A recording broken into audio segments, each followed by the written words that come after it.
the awareness begets change is my favorite quote, where it's just catch myself just like kind of pouting or being angry or maybe being disengaged. And the question I ask myself is usually, what does my highest self look like at this exact moment?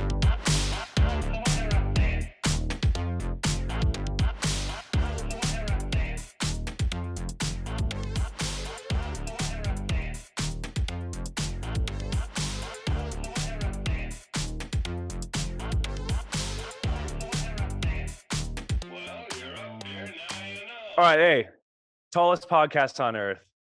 We're back with none other than Dustin Watten. And Dustin, I'll be honest, I don't know how you feel, but if I look a little sedated right now, it's because your boy just got a solid contact high from that sun, dude, because it was 58 degrees and sunny this morning. And yeah, I definitely feel like I am a 0.02% darker than I was a couple hours ago.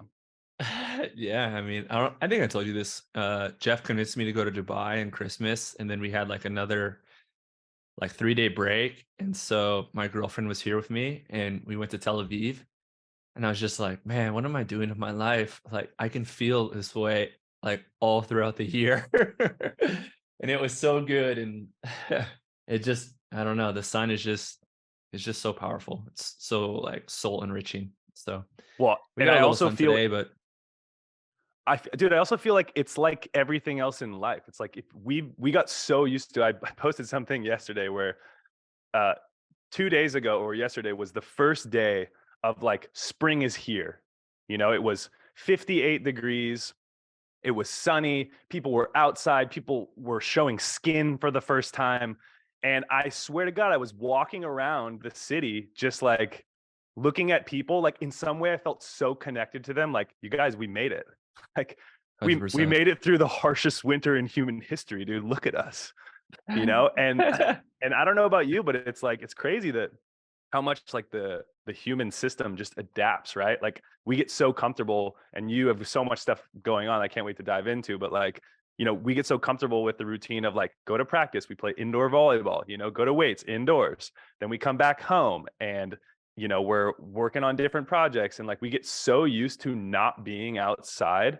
And then when I stepped outside, I was like, oh, this is what I've been missing, you know, like a crucial part of our DNA, you know?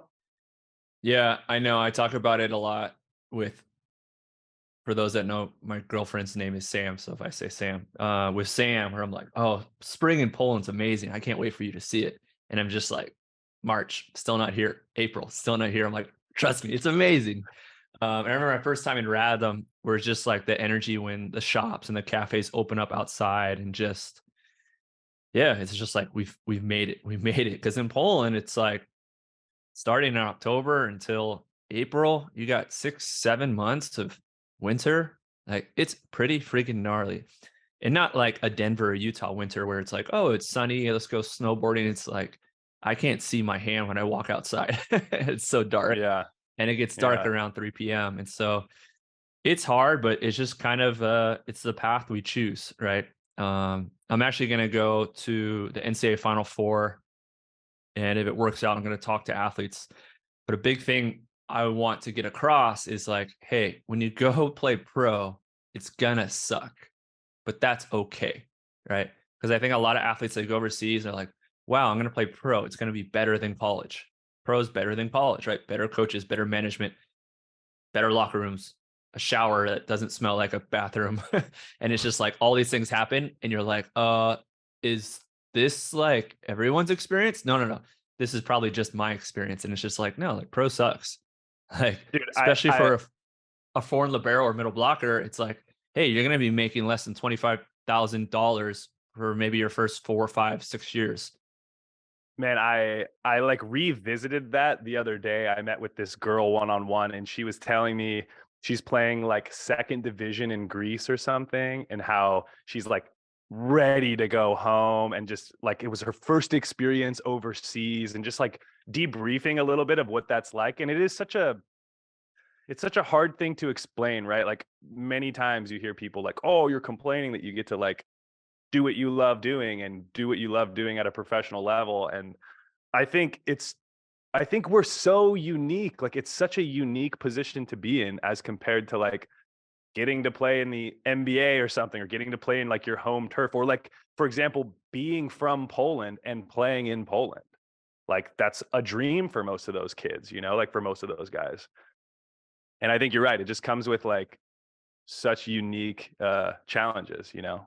Well, especially too, because if you talk about Poland, I remember when I first got to RAD my first year in Poland, the president set me down. It was just kind of explaining the landscape of Polish volleyball. And it's like, this is a big deal for people here because um, guys that play volleyball in Poland, they're making anywhere from 5 to 20 times the amount that an average worker would make. The average salary here is about $1,000 a month. And you got guys making 10, 15, 20, maybe $25,000 a month. And it's pretty freaking wild. And there's some foreigners that are making a little bit more than that. So to have that type of money and to have that type of fame, yeah, it's pretty easy. It's pretty clear. You're on TV all the time. When you walk around town, even for myself, people ask you for autographs, for photos. It's like pretty intoxifying, right? But that's not how you start off, right? I started off in Finland, and then my big upgrade was the second league in France, still making, like 15,000 euros and darkness, no friends, no family, a coach that really doesn't care if you improve or do well. They're just looking for another contract. So it's quite contrast to the family you had in college. And then I think a lot of athletes, they have that first impression and they're just like, oh, maybe it's just me. Maybe I'm not cut out for it, whatever. But I think for you, for myself, and for other guys on the national team, you lean into it because there's something, there's something bigger than just yourself. And that's the collective for being on the national team. And this is something that you have to do.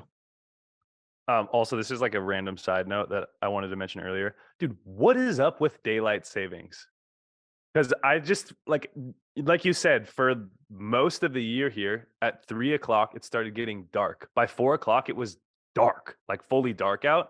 And I felt like I would wake up and it was also dark. And then all of the sudden, like we just decided to turn the clocks and now it gets dark at like 7:30. And when I wake up, it's bright. I'm just like, my mind is blown. Like, what is do you I feel like if anyone would know, it would be you. Like, what's up with daylight savings? What's a conspiracy with daylight savings? I was gonna say there's a conspiracy. It's just like what is it, the Gregorian calendar? Like the calendar should be 13 months and 28 days.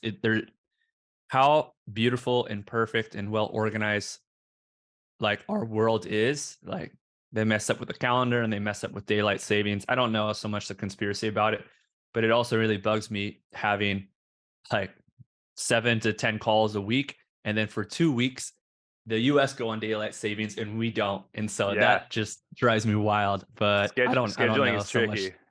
much. It drives me crazy. Yeah.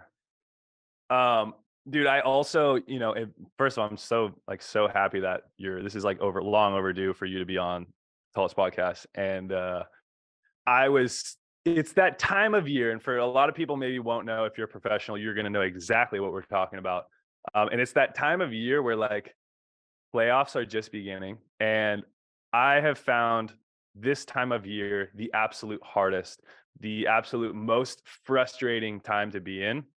And I wanted to kind of like get the lowdown and explain to people what's really going on with you, because especially I want to preface this by saying, especially, and I think we maybe share this, for me at least, a lot of times I'm on a team that's in a good league that's just happy to make playoffs. I'm not playing on the team that's like supposed to win or top 5. And what happens basically overseas, or let's just talk about this year in Poland, is if you there's 16 teams in the league. Okay, 16 teams. It's top 8 run for playoffs, and the bottom 8. Well, the last team gets relegated, right? Last team gets relegated, and the other teams. Last team relegated, the 15th place team, they're done, and then the other 6 teams play for place. So 9th place, 10th, 11th place, 12th, and they play for a place. And basically what that means is you play for nothing. Like it does nothing good for the club as a like establishment. It does nothing for them other than I mean, what I'm trying to get to also is like, what is the point? Like, why are teams playing for 11th place? Because as an athlete, what it means now is you're playing a game that doesn't matter, and you have to stay in that country for another month. You know? Yeah. Yeah, I hate it as a competitor. Um, it's like, what's the point? You want to be in situations. I want to be in situations where I'm like, man, I don't know, we can do this. Like these guys are playing so good. They're so creative. They're now they're going short. He's going right. He's going left. He's so dialed in right now. How do we do this? And in these games, it's just like whatever. It's like guys have checked out, and then you can even say, I don't know if you want to get into this, when players sign contracts as early as December, guys start checking out because, and I don't say this to be malicious, but Europeans, they don't really play for the collective, unlike Americans, where you and I both, when we went to college, we weren't the man. We weren't starters. We had to earn our way. I had to call lines and um, wipe the sweat as a red shirt. And then as a freshman, I didn't play. As a sophomore, I didn't play. And so just everything for the team. And then eventually I got to play, right? For professionals, you just play for yourself and you just play for a contract. And usually the contract's 1 at most 2 years. And then that's the only thing you're looking to check off the box. It's not like I play for the collective, I play as hard as I can. I'm always coming to practice with an intention. It's like I'm playing with scarcity so I can get that next contract. And then once And that contract is signed, you're like, huh, okay. dude, and I'll be honest with you, Dustin. I love the like. It's really interesting that your perspective is that like this is more of a European thing, and I do agree. I think for the most part, like Americans' style is a little bit different. It's much more play for the collective, especially on the national team. I'll say, but dude, if I'm being like just completely honest, like I'm a fucking selfish guy sometimes, dude. Like, yeah, sometimes like I am playing for the contract. And like it's only as of recent years, as I've gotten older, that I've realized like those things will take care of themselves. You know, if I'm focusing on really doing the best in my position, like really honing in on my role, sometimes that role is a bit more of a leadership role. Sometimes that role is a bit more of just like I need to make sure I'm doing my job role, you know? But I also feel like you telling me you never like you don't get to you weren't at a point this season where you were like fuck these guys. I'm trying to just dime balls, be a top 5 passer in the league and go get a baller contract. Yeah, I mean, you can game the system, and this is what I've been talking with about Mason. Mason's been doing a little more show and take, and we're seeing right now in Gdansk, Luke Perry from Australia. He does a lot of show and take. So when you pass float serves compared to jump serves, you're going to pass about 20 to 30% higher. So that's amazing for statistics. Also, it just looks cool when you're passing two man sometimes, and you're able to hide your outside hitter. So I'm like, Mason, this is something that's going to be very beneficial for you as you become a pro and how you can separate yourself from other liberos. This is very important, right? There's so many liberos. Serbian national team libero, Slovenian national team libero, like really good liberos, like can't get good contracts, right? A lot of top 5 European liberos can't get good contracts. How do you separate yourself, right? This is a great way to do it. Also, you can kind of game the system by, instead of playing like a Zaxa style where you're passing everything kind of off the net and just no overpasses, you can just like try and pass everything on the net. You're going to get more likely perfect passes, or like these slashes where the European scoring a negative pass is a negative pass, whether it's 7 feet off the net or an overpass, that's a negative pass, right? So you can play these games, but for me, it's just the effort and attitude that's a problem. Can And we I think the reason why maybe we don't lack this as Americans is because we have to prepare ourselves for the national team. It doesn't matter what happens when we get back to the US gym. We need to be at a high level, right? Where I feel guys just kind of disconnect and they're like, rather than like going all in every single day, I'm just going to go 70% because I've signed a contract and I know where I'm going to be next year. Yeah, and I love what you're saying, and you're totally right. I just like I kind of want to keep diving in on like the dirty truth of professional volleyball players, because I feel Mm-hmm. like no one really talks about this. And it's the same with statistics. I don't remember who I had on recently, Link, and we were talking a little bit about statistics, but like I think like I find it think about like how do you make a name for yourself? right? Like you can be one of the best liberos, but like, what does it take then to be like, hey, I'm Dustin Watten, check me out? Because like I was thinking about this the other day because I was also frustrated with like trying to figure out contracts for next year and just being like, oh, I was top 5 blocker. Oh, I was second in point scoring in the Plus Liga. Like I should be getting some amazing contract on one of the best teams. And I wasn't. And I'm just like, the fuck is going on? Yeah. And it made me think about like, if now put yourself in the shoes of like, you're a coach for, I don't know, one of those teams, or you're a president of one of these clubs. Like, do you think that they just look at the statistics? Do you think it's more of like household name? Like you're going to know who Bruno is or like Micah is? Like, where, how do you think that they actually make decisions on, we want this player, we want Dustin Watten? Because a lot of times I have a feeling they don't fucking, they're not watching footage. You know, they're not like they're not watching my best games. They're like, how tall is he? How high does he jump? What are his statistics? What, like, who is the guy? Like, that's just my feeling. I don't know. What do you think, Yeah, I honestly? mean, it's for me, it was like what comes first, the chicken or the egg? Because um for my first year after college, I didn't get a contract. I stayed in Anaheim and I was just setting the ball back and forth with another setter in the gym, Tyler Hildebrand, and just lift every day. And it sucked. And I was like, what happened to get me in here? Like, why couldn't I get a contract? Right. And so the thought is like, well, my CV, like your resume, wasn't good enough. And I'm like, well, how can I have a good resume if nobody takes me? Right. So I was like in this like weird place where it I was an All-American in college, but only one time, and no agents reached out to me, right? And so first thing, you just have to start reaching out to agents. I think that's the big thing. If you're a first year player, you're not going to get a contract yourself. Like that's incredibly foolish to think. Um, and but for me, that's kind of where Noisy Buckets came from because when I did get overseas, I was the best libero in Finland, and then I didn't get a contract, so I had to go back to Finland, and I was just like, "What do I have to do?" And so for me, it was just this thought, like I built a new Facebook profile, like aging myself, where it's just like Dustin Watten USA. I built a new Instagram, Dustin Watten USA. Um, Instead of just watching my video, I would watch my video and edit it and throw everything online because I was trying to do any and everything just to get noticed so I can climb up the leagues.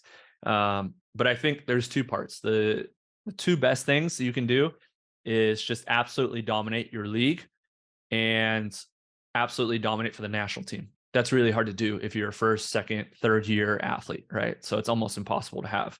So then is the thought of finding an agent that believes in you. And then even from there, it's really difficult. Who do you side with? Do you go with an agent who doesn't have a lot of athletes, but like is incredibly passionate and doing good work for his athletes, but maybe doesn't have the best contacts? Or do you sign on with one of these mega agencies that has 500 athletes, but they work with the best athletes in the world and they have the best contacts? And so it's incredibly difficult. I don't know what the answer is, but one of the best things you can do is just consistently show up and be a great teammate because the coaches will have a lot of influence on your next contract, right? If you're a young athlete, a team's that's looking to sign you, they're going to reach out to your coach or management and they're going to ask, who is this guy and how are they, effort, attitude, stuff like that.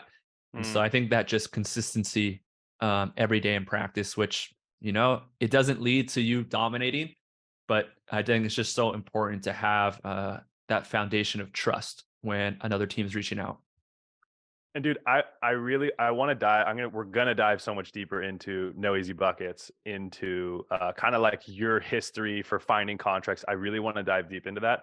But I kind of wanted to start a little bit too with like the situation you're in now.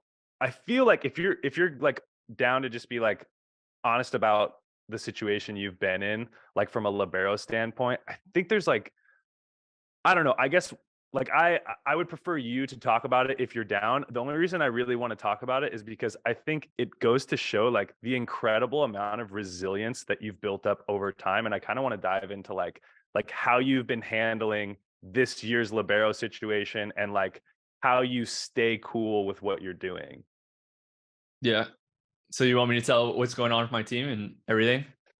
Yeah, and I also think like, for you were telling me like as of a month ago, the other liberos like coming in to dig balls and now you're just basically receiving balls and you're just like like, I'm fucking bored, bro. Like, cause you're a baller receiver, but like, I couldn't imagine if I'm all the way overseas and now all I'm doing is receiving balls, you know, like I couldn't imagine the mental challenge that puts you in, like the space that puts you in.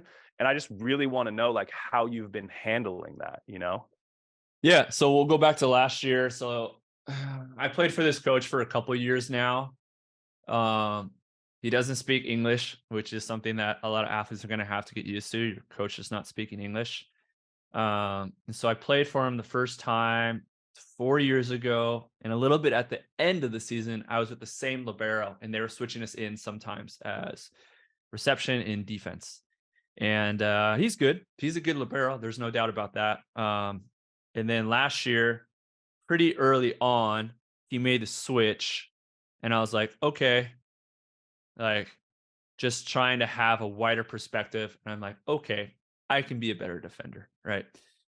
And then it got to the point where, yeah, we were just losing a lot, and I was like, okay, I want to take control of this. I want to get clarity on this. And so I spoke with him. I had our physio translate, um, or sorry, trainer translate.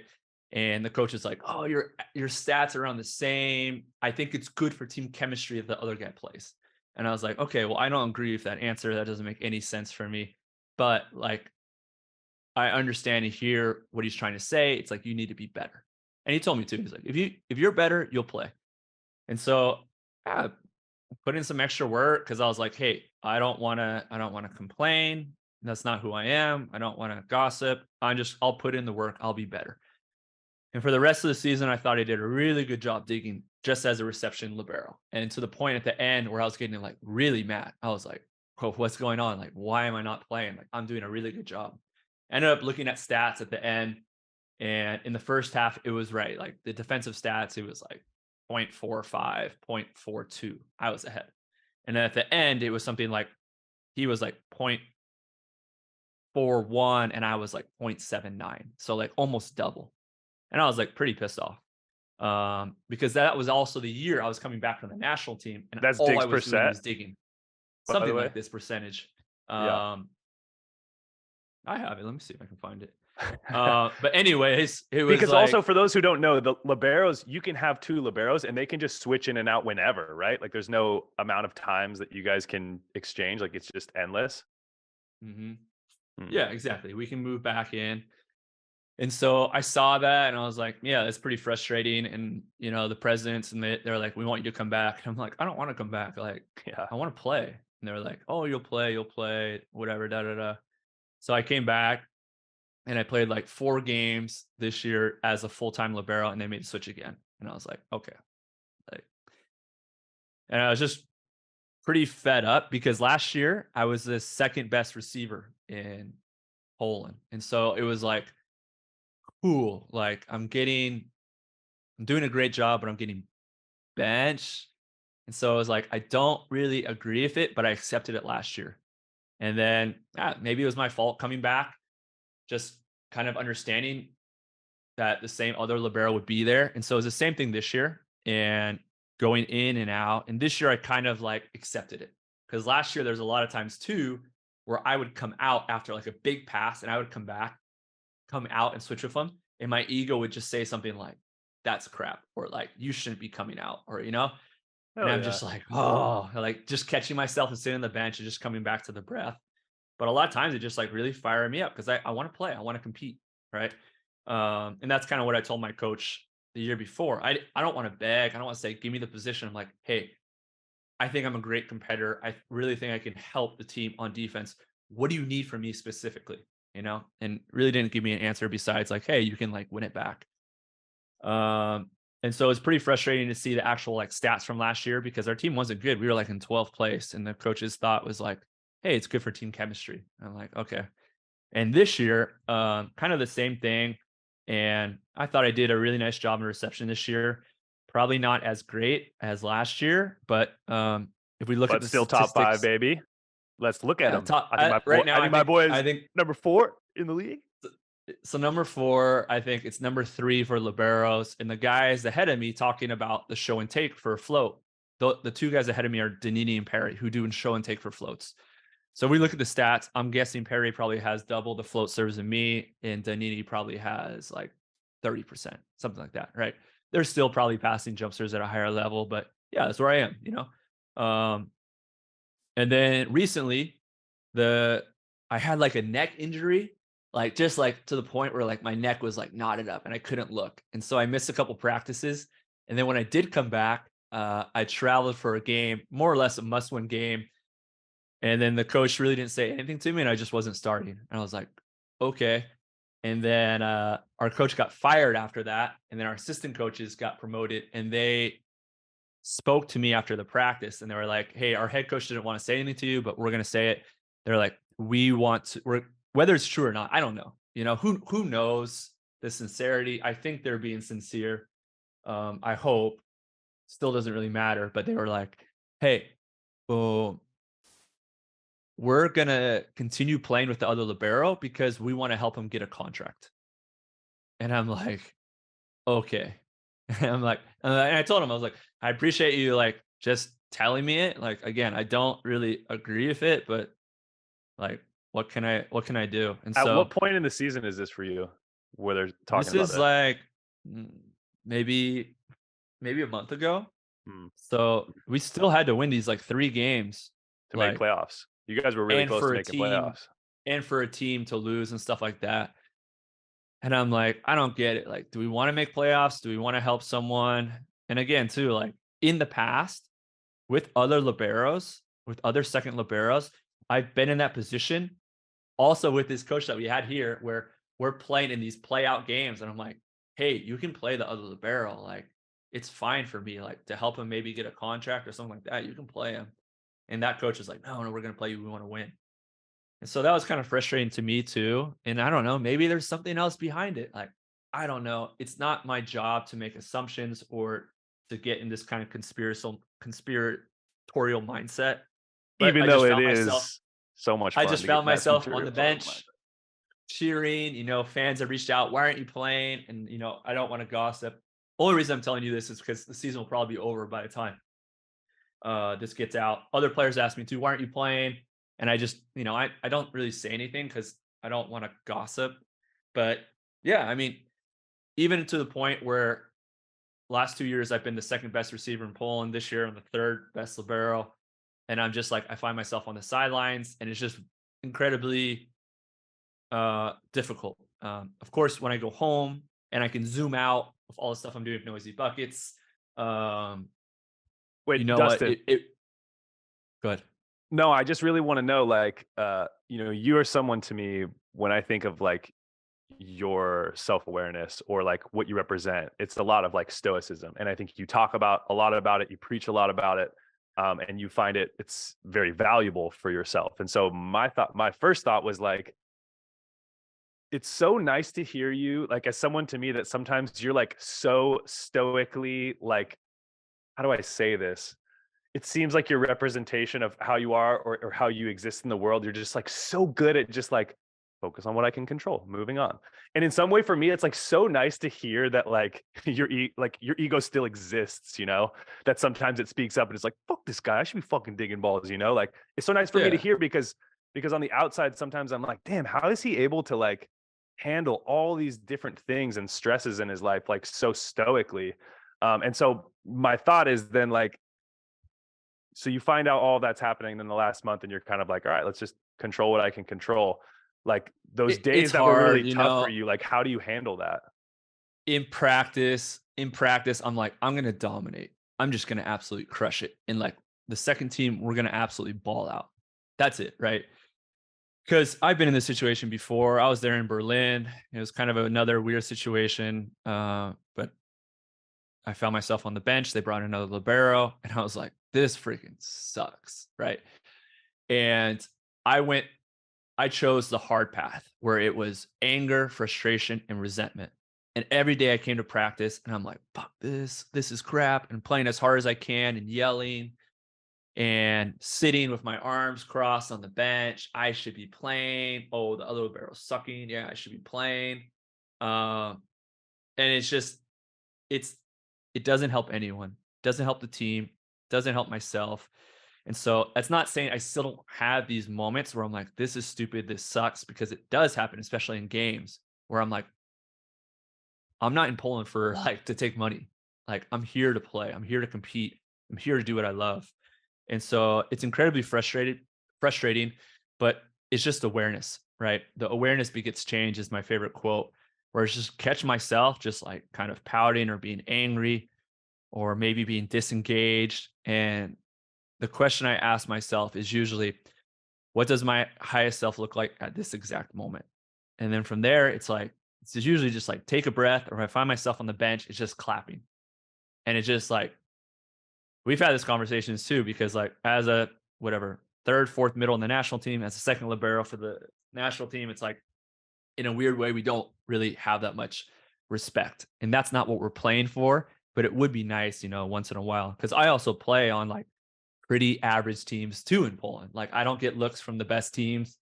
And so that could be kind of frustrating. And then being in these situations too, where it's just like nobody said on my team, like, or like coaches are like, hey, you've had a good season this year. It's just like, hey, you're benched. And I'm just like, God, I'm just like, how does this happen? And there's that moment where it's just like the ego kicks in and it's like, this is crap. This is shit. It's not fair. And then I'm just like, all right, do I want to continue having these thoughts or do I want to choose another perception, another reality? And sometimes it's longer than the other, but usually as quick as I can, I'm just like, all right, how can I pivot? And then just trying to move my awareness to that of abundance rather than victim. And that's pretty much Yeah, been my whole career. I would say yours as well, is we just have to pivot, right? There's always going to be injustice. There's always going to be being left off the roster. I remember when I was left off the roster for George Human, and that's like for the national team for the finals, and that's like an easy 20K right there. And the ego was not feeling good at that moment mm. too. But it's just like, what can you do? You got to keep on moving forward and understand that there's going to be a lot of decisions where maybe you can't understand or can't be justified, but those decisions are made. And you can't take it personal, and you have to continue working. Yeah, and I feel like it's so much easier said than done, and like this year has been really interesting for me personally because my kind of like I have like two, let's I don't want to call them mantras. I feel like it's a very played out word, but like the things that stick in my head from this year first is like uh this idea of I feel like I have all the knowledge, right? Like I love personally, like I love Alan Watts' philosophy, stoicism.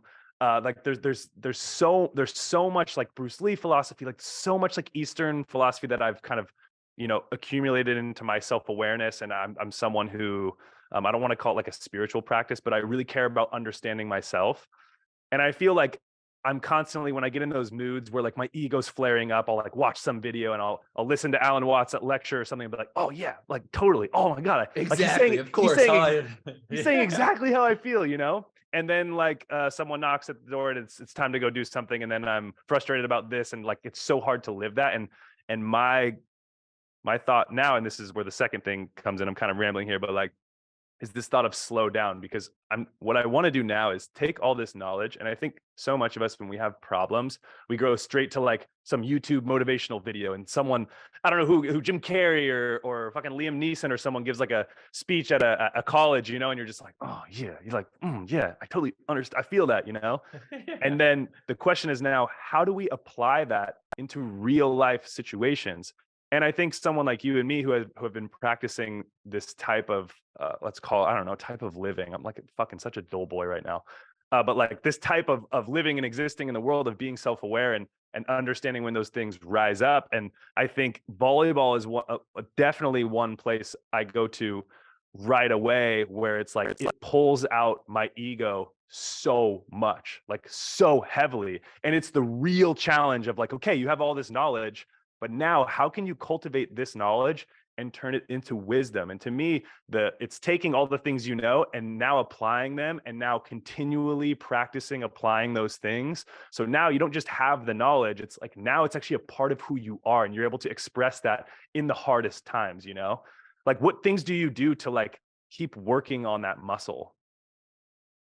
The biggest thing is awareness and meditation. When I feel myself maybe acting a fool or feeling resentful and angry and frustrated, I'm not meditating, right? And that's what I did in Berlin. It was actually kind of funny. I started meditating for like an hour at times, and I came across two things. One, it was just like, hey, this is gonna pass, and like just be your best version and cut it with the resentment.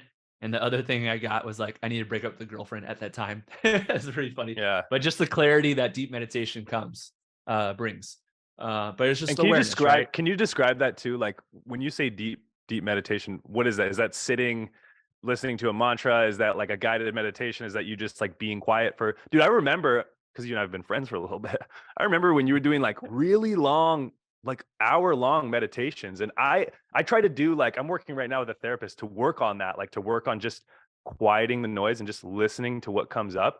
It's so hard. Like I do 10 minutes and I'm like, I feel like I deserve a standing O, like for all the silence that Yeah. I just put myself through. But you were doing like hour sessions, right? Yeah. I mean, that's really So putting the work in. yeah. So when I first got to Poland 7 years ago, I really had a big imposter syndrome. I was like, I can't do this. And at the time I was using this list, was kind of like a habit tracker. And I was like, man, I'm super stressed, super anxious. And so it was like morning, afternoon, evening, 20 minutes. And then after that season, or close to the end, I put out something like on, I think, Facebook. And I was like, anybody know like any like meditation retreats? Because I was thinking like one of these like nice Mexico, Cancun, whatever that city's called, where it's like Cocoon, dude. Yeah. kind of like meditation, but kind of like a nice little party too. And then my buddy CJ Macias was like, you should do a Vipassana. And I was like, what's that? So I looked it up, and it's a 10-day silent meditation retreat. So 12 days total. You got four things you can do. You can walk, you can eat, you can meditate, you can sleep. There's no speaking, no eye contact, no phones, no computers. You have to give all these things in. You can't work out, you can't journal, you can't write. You just meditate for 9 to 10 hours a day. So before that, I was using an app. I was using Headspace, which I think is great for beginners to have some type of external awareness, right? Where, because what's going to happen for younger athletes, it's like, I'm meditating, and you're just like, you're just lost in thought, right? And then with the app, it'll be like, hey, just checking in on you, because usually you'll have like a task, count to 10, Right. do this, whatever. And you'll just get lost in thought, and you have no awareness that brings you back in, right? And so after this Vipassana, I was like, okay, I don't think I need the app anymore. I think I'm pretty good to go, right? I think I've And so meditated enough for the year. so it's pretty gnarly. Like there's a lot of different great themes. Impermanence is, I think, is the best one because of the pain from sitting, the equanimity from just sitting and not giving attention towards the pain or towards the joy. Because what happens is when you sit for that long, you start having this like pure bliss. I forget exactly what it's called. But you don't want to attach yourself to either the joy or the displeasure, right? Just sit in that equanimity, right? Sit in that stillness and kind of finding other things in life that give you an imbalance. Music Dude, being a great one.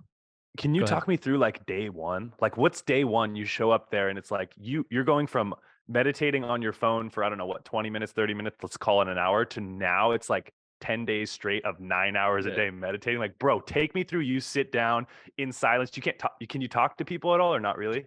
So yeah, first day. So I gotta paint the picture. So first thing, it's like these centers are in the middle of nowhere. So in the California, they're like it's in the desert. Like there's nothing even close. I went to one in Washington, so it was like in a forest. You have to drive like 40 minutes from somewhere just to get there. So it's in the middle of nowhere, right? And so you get there the evening before everything starts. You hand in your stuff. They have a meal. The people that cook are volunteers that have done it before. One of the bigger themes or principles is service, right? And so people that have meditated before, they come back and they literally serve, right? So you have a nice meal and you're able to speak with people. And it was so funny because I was like, oh, this is gonna be hard, but like I'm an athlete. We just have to like go through it and grind through it. And so it they kind of give you the rules. They're like, hey, no eye contact, no this, no that, pretty much nothing. You can sleep, you can nap. You have times throughout the day where you can meditate in your apartment but also specific times where you have to meditate in the hall. You have to come. And one of the underlying rules is like you can't leave. Like you can't leave because a lot of people want to leave, right? Yeah, I can imagine. And so the first day, let's see if I can remember.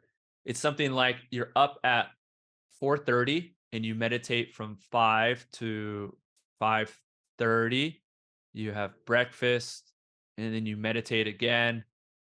You have lunch, you meditate again, you have a time for a nap, you meditate. So it's I think there's 3 sessions a day where you have to meditate as a group, and then there's 2 or 3 sessions where you can meditate in the hall or in your apartment. And when it turns out to be, it's 9 to 10 hours a day of meditation. And then they have a theme. They have a theme because to be a teacher, I forget exactly the rules, but they usually only find a teacher like every 100 years.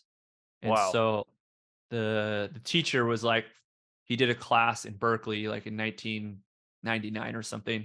So we're watching that tape, and then there's like a male leader and a female leader. The sexes are separated by an aisle. You can't, speak with them. You can't walk in the same side as them. But there's male and That sounds like a middle females, school and then dance. yeah, and you just meditate. And so the first day, I was like, this is great. Second day, I was like, okay, this is like kind of hard, but I'm going through it. And then I remember like the fourth day, I remember looking at the calendar and realizing it was the fourth day, and I was just like, fuck, what did I get myself into? Like, I can't do this because the pain from sitting is a lot. A lot of people, they have these. It's called sankras, and so they have this like deep emotional pain that will come up through deep meditation, like deep pain that they've repressed. So I had a couple of these come up, but they weren't like crazy.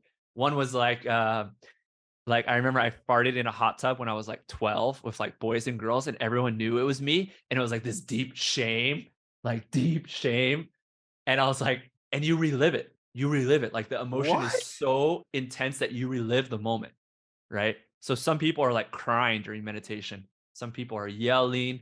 So you have these sankras, but they're kind of like these bubbles that pop up, right? And you like relive them again.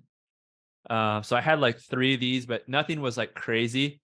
And Same then I bubbles got that to a popped up in point, that hot tub. How about yeah, and I got to a point where gnarly? you're not supposed to like research the Vipassana and what people experience it, because then you have expectations, which the whole Buddhist Sure, thing that creates your own suffering because you're sure. expecting something to come.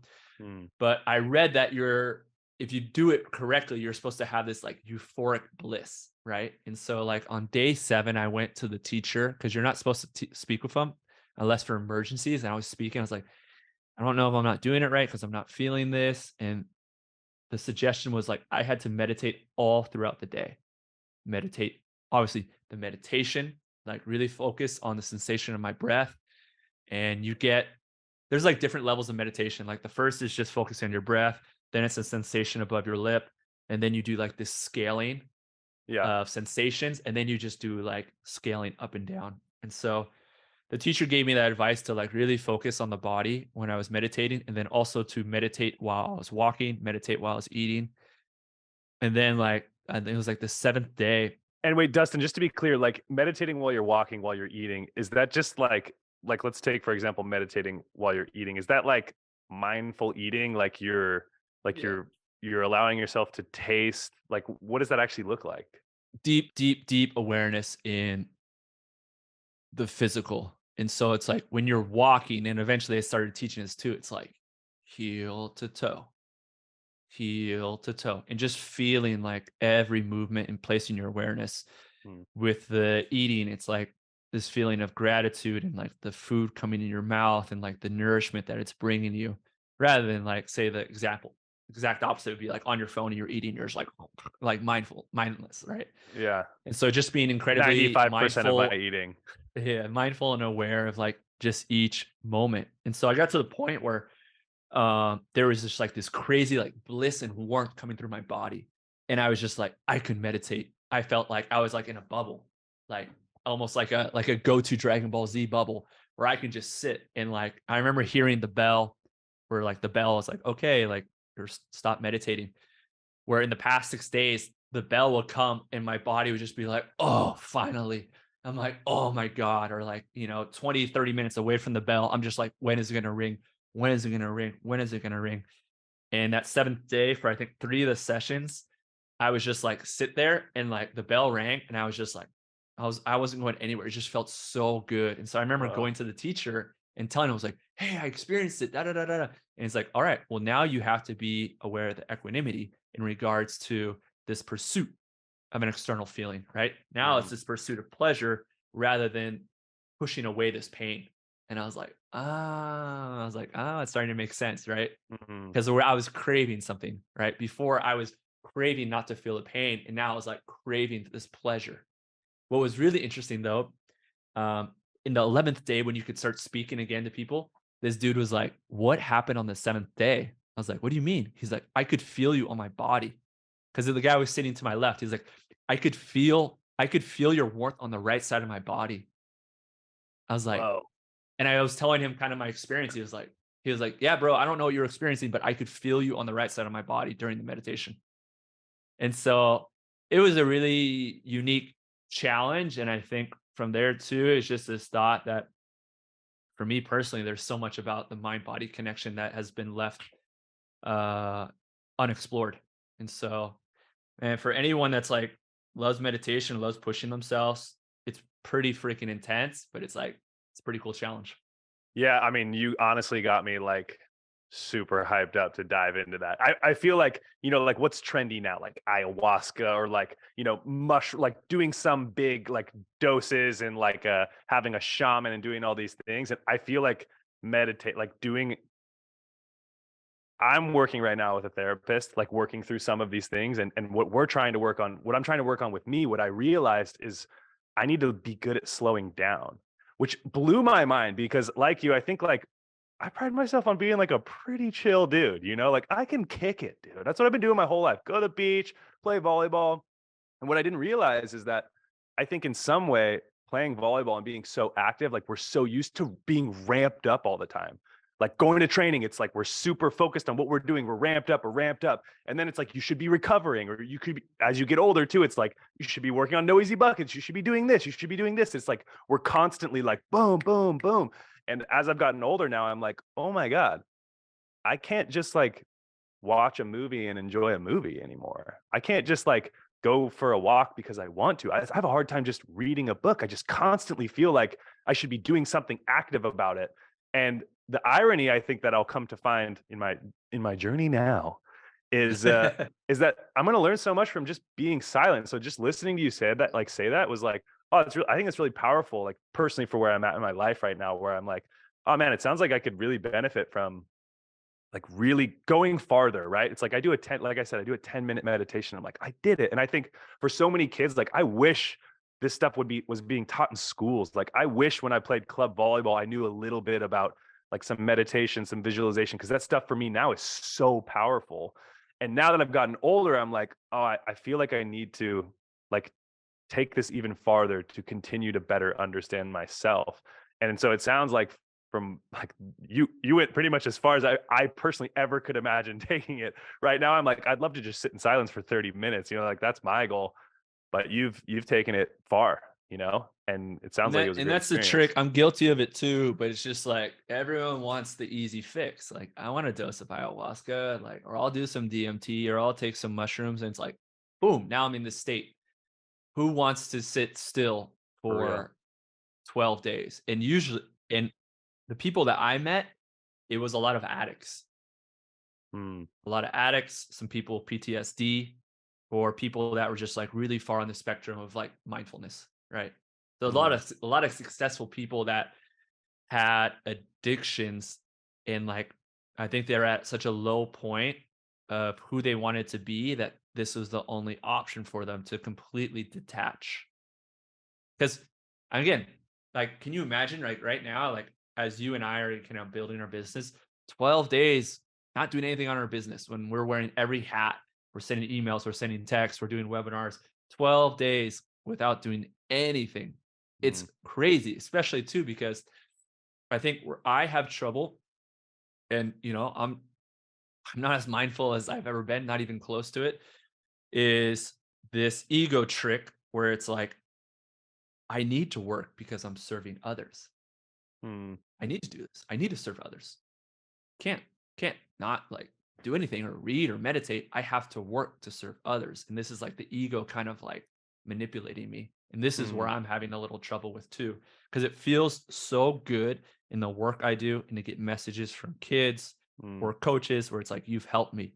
And I'm like, yeah, so work more. And my ego's like, work, work, work. And I'm like, work, work, work. Whereas the best thing I can do for myself, for the collective, for my girlfriend is find moments of stillness, if not um, prolonged moments of stillness. Oh, buddy. It's so nice to hear, like, especially someone like you still struggles with like has gone through so much and still it's like still goes to show the ego is just like constantly there. And like something I'm learning is like is always going to be there. And it's just a matter of like, can we just be aware of when it's there, and do we have the tools to then like just listen and allow ourselves to. And you know what, really quickly before I get lost here, I also wanted to know, like, you talked about in that retreat that you're around like a lot of highly successful people, PTSD addicts, like where do you fall in line there? Like, do you think, and this maybe I'm interested also a little bit in like your collegiate story, but like how have you evolved? Like, I constantly claim that I think I'm someone who has like a really addictive personality in the past in really unhealthy ways, and even to this day, like trying to find my balance of like healthy addiction and not. But I'm someone who takes things like to the extreme, which is why I Mhm. have such a hard time being still, which I'm working on now. Is like I'm either super high or super low. It's everything is super extreme. Like work, work, work. I want to do this thing. I'm going to be this, or it's like nah, nothing at all. Don't even like having a hard time just like finding that middle ground. And I'm really interested to know from you, like where do you fit in that spectrum? You know, or like how what's that evolution of Dustin Watten been like? You know? I've thought about this lately. I think I love to compete. I love to figure out things and to see if I can be the best. That's like Proof in his something Catan that scorecard. I think that's something that drives me and being okay with not being the best, but then like figuring out a way rather than like I think there's a lot of athletes in high school and NCAA where they've always been the best. And it's kind of like this fixed mindset where it's like, I'm the best, I'm the best. And when they're not the best, they're like, I don't want to do this anymore. Right. Hmm. And naturally, I think for me, especially as an athlete, I've never been the best, very far from it. But I was like, kind of back, like, I don't know if it's the ego or whoever it is, but it's just like kind of like this voice is like, but why not you? And I'm like, no reason why not me. Right. And so when I was younger, I think a lot of this came from insecurity of not having a lot of friends. In high school, I didn't have a lot of friends. And so I wanted to prove something and to be the Wait, cool why? guy. Wait, really quick, why? I feel like you're like such a friendly, easygoing dude. Yeah. So so in middle school and elementary school, I think I had a lot of friends, but everyone went to another school and I went to this school. So my middle school, I want to say it was like ghetto, but it was very urban. Like I was like the only like white male in my grade. And then when I went to high school, it was Wait, like what? Where did you go to school, bro? Hill Middle What? School. So Wow. so I don't know how to explain it, but it was like it was urban, but like I just happened to be like the only like white male. So a lot of my friends were Cambodians, African Americans, Mexicans. My best friend was Iranian. My other best friend was like Japanese, Italian. It's just really random. And then when I Mm. went to high school, it was like the bougie Long Beach High School. Um, and then also it was like a extreme contrast where it was just like You for went to whatever you went to reason, Lululemon High or what, bro? everyone already had their cliques. It was like this other middle school called Rogers, and then this other like Catholic high school. And so I was just like the odd man out. Like Mm. I just didn't really fit in anywhere. And then after that, my freshman season of playing volleyball, it worked out for me. Right. I know we've talked about this before in regards to personal preferences not working out and for it to be the best thing that ever happened to us, right? So I didn't really have a lot of friends or like great friends my freshman year, but at the end of my freshman year, I started playing volleyball and I loved it. And that summer, all I did was play beach volleyball with my dad. So eventually it worked out, but a lot of it was kind of like I think through like a little insecurity where like I want to show other people that I'm valued, that I'm Mm. enough, whatever it may be. Um, that also led to college and like drinking pretty hard, which I think is more or less normal for college students, if not college athletes. But it wasn't because I liked drinking or I liked getting drunk. It was more so like that's what I saw cool kids doing. And so I was like, well, if they're going to drink, I'm going to drink a lot. And then Mm. eventually get into the part outside of college where I was like, man, I'm not good enough to be the best drinker and the best volleyball player. And then slowly kind of seizing that. But just always, I think, wanting to figure out how I can be a little bit better and taking responsibility through that after dark moments of like, man, I suck, or like, I'm not going to get a contract. And instead of quitting, I got a little bit more creative. Right. And that looked at first reading more books, switching to a plant-based diet, which now I'm not doing plant-based, um, learning more about meditation in Brazil, like wanting to quit volleyball and just being so depressed. Wait, Dustin, did you get like a starter kit on Amazon? Like what even introduced like meditation, healthy eating? Like where was the introduction to all this? So it was like my second year in Finland, right? My first year in Finland, I balled out and I got best libero of the league. The second year, I was like, okay, not only am I going to play great, but the team is going to play great as well, right? So having this expectation and attachment to something I didn't have complete control over, I started to push more. I was too aggressive and I wasn't playing good. The team wasn't playing good. And I got to the point where I was like freaking out. I was like, what am I going to do? What am I going to do? And I was like, the worst case, last case scenario, I called my mom and I was like, can you send me some books on mindset? Because at college, I don't want anything to do with school. I hated school. Yeah. And Wait, what did you so I major in, just by the way? communications. Oh. Long story short, I wanted to do graphic design. Oh. I wasn't able to do that because I was a portfolio major, and so I just kind of like went to communications. Well, look at you now, bud. Yeah, Come speaking on. and listening every single day. Dude, actually that makes a lot of sense. Like your No Easy Bucket stuff is like, and I know you work with some too, but like even the course we made together, like, dude, you're crushing that. So I didn't I realize that like was even something you're rearranging into. things. My girlfriend says it in a nice way that I'm a dreamer. So Aw. I like graphic design. It's more or less I'm not listening to her. That's like her nice way of saying it. But let's see. So second year, every year, pretty much every other year, there was like a big theme of like evolution, of like shedding a lesser version of myself and Mm, like evolving. And so that second year, um, I slowly started cutting computer games and started reading more. That's when I began the list.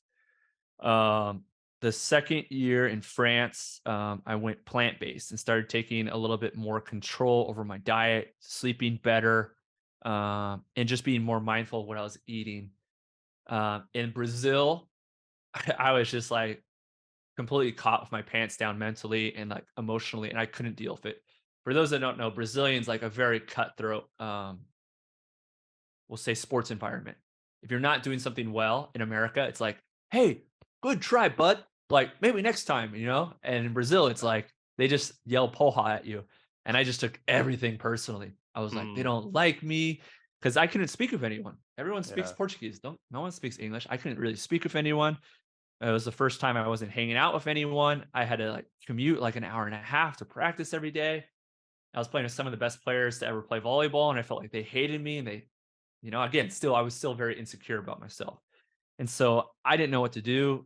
And I listened to a podcast about meditation and I was like, all right, I'll try meditation because I just want to quit. So I started meditating. After that, I went to France and I started to get more into, I guess you call spiritual texts and listening and reading Eckhart Tolle and just having like different perspectives on life and understanding my motivation. And from there, I slowly started cutting raging and drinking. Still have like a couple beers, but I slowly started cutting like raging. I'm like, why am I raging? Like, where does this come from? And this thought that like I'm living my Monday through Thursday for a Friday and a Saturday rather Mm, than just like living each day because that's what I want and getting the most out of each day. The year after that, incredibly depressed and saddened after breaking up with a long-term girlfriend. My team was 1-19 in France. This was after I made my debut with the national team. I thought I had everything wrapped up, and everything just came crashing to a halt. And I was just like, I'm going to quit. I called my agent. I was like, I want to quit. Get me out of here. He told me to hang in there. That next day, I went to a cafe and started reading Meditations by Marcus Aurelius. And again, it was just like, boom, like all the lights went on inside of my head. And I was like, man, I can't control my coach, my teammates, the situation, my relationship. It's not completely my control. But like going back to these habit trackers that I was still using, I was like, I'm not really doing a good job with this. Some weeks I don't even do it. And I was just like, why don't I just start committing all my energy and intention to the habit tracker and I'll see what happens from there. And everything started changing. That was like became the best day ever where, you know, the routine was clear. I wake up, I make my bed, I meditate, great breakfast, great coffee, I go work out. I would do my conditioning. If my coach didn't want to wait because he was my drive at weights for me to do my conditioning, because that was leading into the 2016 Olympics. And I was like, I got to do everything I can. I would go in the park where it was like 1 or 2 degrees Celsius and do my sprints. And I just took control over the things that I knew would help me be my best version as an athlete and as a human. And nothing changed outside of me. The coach was a dick. My teammates were really not, mm, we'll say, committed to being their best selves. The Wait, gym, where we were you in France? I was in Nancy. Yeah, I can confirm, dude. French people are So lazy. long I'm story saying it short, right it now, was a dude. B team. It was like a B team playing in the A. And so we just got whooped every single game. But everything changed because everything changed within me rather than me being so vulnerable on the things that I needed to happen outside of me. Right. And even as professional athletes, where we are right now, you know, talking about my situation, things outside of me is not in alignment to my personal preferences. I'm not playing Yeah. defense. I'm not playing reception. I'm just sitting on the bench. And yeah, if I want that to define my happiness, then I can, and I'm not going to be very happy. Mm. Instead, it's just like, okay, I'm going to meditate more. Still going to get the extra reps.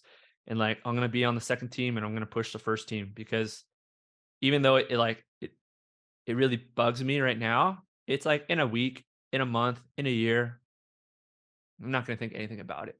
But it's more Mm. important how I deal with this situation, how I show up. And so that was in France. And then from France, I went to Poland. And now I'm in Poland. I'm in the freaking Plusliga where volleyball is on TV at that season every other day. I'm a celebrity in this city. It's amazing. I was really nervous about my level being good enough, but I had all of these routines in place, right? If I didn't go through that year in Nancy, I wouldn't have been ready for Poland. And so my technical level wasn't good enough, but I was doing a really good job of meditating, getting extra reps every day, watching video. And then in my second year, I started to changing my game because I was like, man, I'm really not good enough to be in this league. And so I started like really studying video and like changing a lot of things that um, were taught to me in the USA system, but none of these liberos were doing. For example, standing still and serve reception. You don't see anyone do that as a pro. And so trying to teach myself how to split step, which went terribly wrong. Took me like a year and a half to figure it out. But taking more responsibility over my game rather than just being like, oh, I guess I'm not good enough. Taking more responsibility over my game, slowly started writing about it. And yeah, just every year, just trying to find a different way Let me. to evolve and to shed a lesser version, right? Throughout that Yeah. time, I forgot to mention, throughout that time, I started cutting video games. I started cutting fantasy sports. I started cutting watching NBA, NFL. Started cutting partying, staying up late. All these things to add these things to my life, I had to cut something. Let me ask you, dude, because first of all, it's so fucking cool. I don't know how much people know about you, but hopefully this is really insightful because you still inspire me just like listening to you talk, dude. Honestly, Oh, I feel really lucky to have a friend like you who also can talk about these things, and has gone through real struggle and come through such a better person, like such a more evolved, individual. And my thought is like, I remember that time period where you were like highlighting all the things on your list and checking your list and like making sure you were controlling everything you could control. Now we flash forward, I don't know how many years that was ago, like 8 years ago or something, or mhm. like 7 years, something like that. And now, like, how do you manage? Like, did it get to a point where it was like overwhelming? Like, we see this with diet a lot, right? Where people are like, they just eat kind of what sloppy, whatever. And they're like, all right, I want to clean up my diet. So they go straight to like, I'm going to choose a vegan diet. And they go straight from just like kind of eating whatever to vegan diet. And maybe it works for like a month. And then it's just like Yeah. not sustainable. And so I'm curious, like, now that you had that experience, and I think we're all similar in that way because you have that competitive drive, you were able to like stick to the script on that for a long time. And now that you've gone through that, and I know you don't do the same list exactly like you did 7 years ago. How do you manage like being strict with, hey, I need to right now, I need to control what I can control, and also just like this is also sustainable for long term. Like, what were your findings from that? Like, obviously, if you can stick to it, it works. The same with a diet. If you can just stick to a diet, it works. But how do you manage now? 7 years down the road. Does that Let make me sense? Can you go. can you hear me? I'm gonna go tinkle real quickly, and I'll come answer that. All right, go tinkle it up. Also, I don't know if you drink Dustin drinks coffee anymore. We're drinking coffee, you guys. I'll tell you this. You know what I learned yesterday? Um, I didn't have coffee yesterday and I got a headache. And I feel like a lot of times when I get a headache, I'm like, did I not drink enough water? Like, what is it? And then I just didn't drink coffee yesterday and I started getting a headache in the afternoon. And I don't know if that's why. I don't know if any of you guys have that same experience. For those of you who are like blindly addicted to coffee, like I am, I'm actually drinking less and less of it. I have like a cup a day, which is like pretty sustainable, I feel like. But I got a massive, massive headache and almost made coffee at like 8 p.m. because I was like, I am tired of having a headache. But I didn't do it. Your boy pushed through it. And we made a little coffee. We doubled down today. But I also feel like now that I've been drinking less coffee, in some way, it's like So fucking me up, I dude, think getting me to all best jittery. answer that question, Sorry. So I was talking about coffee, which, by the way, side note, do you still drink? Do you still drink coffee at all? yeah, All right. way too much. I know you were the matcha daddy, the matcha man for a long time. So I was, and it's I'm really good not drinking coffee because I just won't buy it. But now I have like a espresso machine like built into my kitchen, and I'm just like, it's just bad. So that's just that's nature's way, dude. Just adapting to your environment. so I think we have to get clear on this thought of like there's two different types of athletes. There's like, and not taking anything away from him, but there's like a Taylor Sander, right?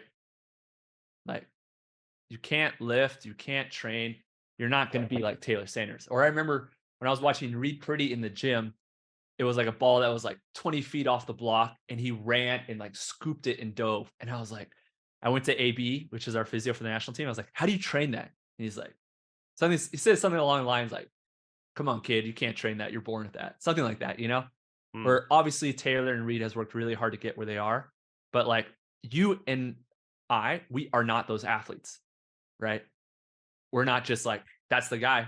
Like, I remember watching Taylor bounce a ball when he was like 17 in the ASC. And I was like, okay, that's pretty impressive. We weren't that guy in high school or in college or our first couple of years in pro, where people look at him like, that's the guy. That's the guy that's going to be on the national team, whatever it may be. Right. mm. And so for 99.99999 people listen to this, like, to be successful, you need discipline. And you can't just do it on the days that feel good.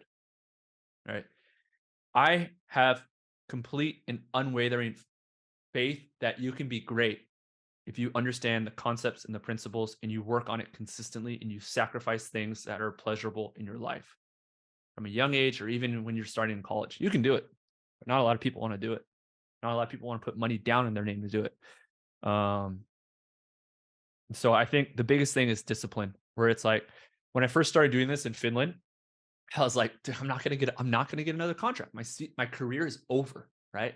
And so still there would be weeks where I look on the wall and it was like only 4 things when I started. It was like reading, stretching, working out, and it was like something like doing push-ups in between playing Dota, which is like the old League of Legends, because I love playing Sick. computer games, right? And there would be times where I look up at that list before the game and it would be like I only did like 20% of things. And I went to the game and I'm just like, uh-oh, like here, I'm not prepared. Right. And then there'd be times where I'd go to the game and like 90% of things were checked off. And I'm like, yeah, let's freaking go. I'm prepared. I did what I knew would help me be as prepared and confident to dominate this game. And then throughout the years, it's just continued to evolve and just asking myself, like, what does my best version look like? Right? My best version looks like waking up, meditating, journaling, eating clean, not ordering Let me out, getting extra reps. Go ahead.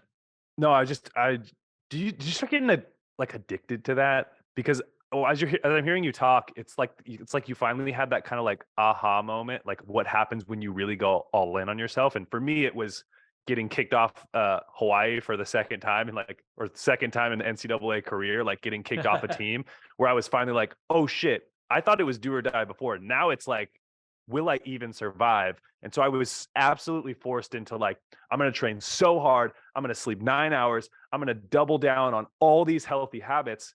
I did. I saw the success for me also from a physicality standpoint. Like I lost 20 pounds, started seeing my abs. I started jumping higher. I mean, my claim to fame is like I added 11 inches in my vertical in 6 months. Like I just blew, I couldn't even believe what was possible. And I was like, oh, you can be built. And once I got a taste of that, it was like I wanted the smorgasbord, you know?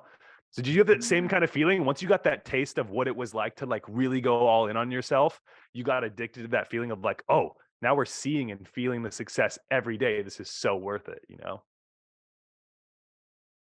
Definitely a lot of these, I would say, evolutions came through like a darkness, right?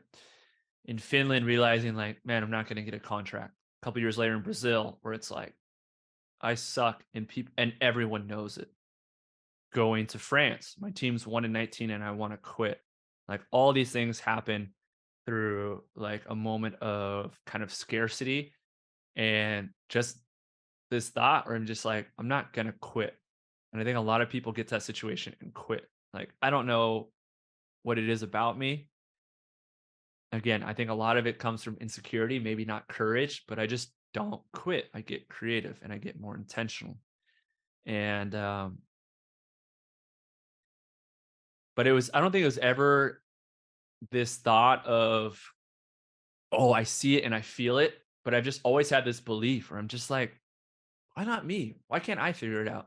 And I remember when I was younger in the national team gym, watching Eric pass, I'm just like, damn, he's so much fucking better than me. It's not even close. I was like, but then I thought about it. I was like, but why not me? It's just passing. I'm not jumping. I'm not hitting. It's just passing. Why can't I be as good as him? And then I saw him like passing the ball. So I'm like, I can't be as good as him, you know? And so it's just like this curiosity where it's just like, man, there's always a way. It's like this American dream, right? If you can work hard, you can figure it out. But for me, it's like working hard with intention and being resilient when you have setbacks. And I think Mm. for you, it's the same thing, right? Like I remember when we were talking about in France, and you're like, oh, dude, I just want to freaking play in a better league. I know I can do it. And I'm like, I know you can too. And then you get into Poland and you get hurt and you're like, God, man, I just want a year to show myself. And then you get this year. And for those that don't know, you were just elected as the best middle in Poland. So I think it's just this thought of just being resilient. Like you got to be resilient. You can't just work hard, train hard, and compete at a high level when things are going well. Mm. And that's where we kind of differentiate ourselves from Europeans because they start playing pro when they're 18, some as liberos when they're 16, right? And so Yeah. we just have to be more resilient than others. And through that art of getting up, we have to be we get to be more creative and more intentional with our next step. You know, you brought up a really interesting point too, and I've had this conversation before where it's like when I think of a lot of like European players as well, like when I think of American style, and I talk about this with our coach, who's now the assistant coach on the national team, Javier Weber, where he talks a lot about like he's like American style for him is more like methodical, like we're very self aware, we're not afraid to like talk about how we feel, whereas like Argentinian style or Brazilian style, let's say, is like shut the fuck up and work, dude. Yep, you got weights at Mhm. 7. Tomorrow it's at 6. You know, like no one seems to uh I guess what I'm trying to say is I feel like, and I'm generalizing a bit, like European volleyball is not as mindful. It's or let's say South American or whatever, like it's not as mindful and it's more just like shut up and work. And then our American style is more like being mindful, expressing. And this is not the case all the time. But let's say professionally, at least, like a lot of the American professionals I know are very like mindful and hey, let's figure this out. Let's solve this problem or whatever. Where a lot of my experience with European players has been just kind of like everyone talks shit in the locker room, no one says anything to the coach, and everyone just like shows up and does their job and just like works and like, you know, like this balance between I've had this thought process of like, what is better? You know, like in my mind, obviously, like being mindful is so much better. But I mean, I guess the point is like it also comes with a lot of work. It's not just like to you, I'm sure you experienced, like it's not like it's just like you meditated one day and you're like, oh, this is the way for sure. Like being mindful is also that's why you have to work through so much because once you actually start to begin like develop some self-awareness, it's self-awareness in all aspects of you, not just the like, let's control what we can control. Does that make sense? Or am I just like absolutely losing you right now? The game and the world is changing, right? When you hear people talk about old school, I was in the gym the year after the US national team won the gold medal.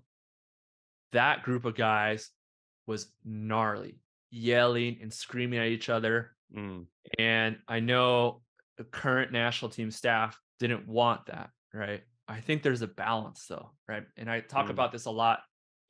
I think Thomas talked about this with you on your podcast, right? Where it's just like, man, we can't talk about our feelings and like stuff like this, like during training. Okay, maybe we want to have meetings and stuff like that. Get it out of your system, what needs to be said. But like on the court, you got to hold guys to a standard and you for have to sure. push them and you put them in an uncomfortable situation by maybe yelling at them sometimes. Hey, what are you doing? You're not covering. Hey, what are you doing? You're not going for the ball. Hey, what are you doing? That free ball needs to be perfect, right? I think this is acceptable, right? In pushing guys to be at a high level or the European, whatever, like Brazilian way of yelling at each other. But like you have to solve problems with being mindful and having intention rather than just like go, go, go, hit the ball, die, die, die. Like that's not Yeah. like a way to do it. Or what we're seeing in the best European teams where it's like, I've heard Javi talk about this. It's like, you're not in a good situation, you play block cover. Or the rule is you'd never swing at the middle blocker in high ball. This is being intentional. This is being mindful, right? Hmm. So I think there's a balance, but as competitors, you have to play hard. You need to be uncomfortable, that you have to have a framework and like a standard in what you're doing.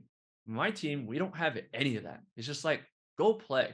And like a guy will swing as hard as he can on a high ball and low and get a kill, and everyone will laugh. And then he gets blocked 4 times in a row and nobody says anything to him. It's Mm, like, this has to be fixed, right? hmm. This is fixed with like intention and having a mindful approach that we don't do this on high balls, right? Or we don't give free balls to the other libero.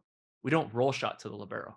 Like things like this, like you have to have a framework as a program, as a coach, or even as athletes. We were in a game this year and we were serving Mauricio.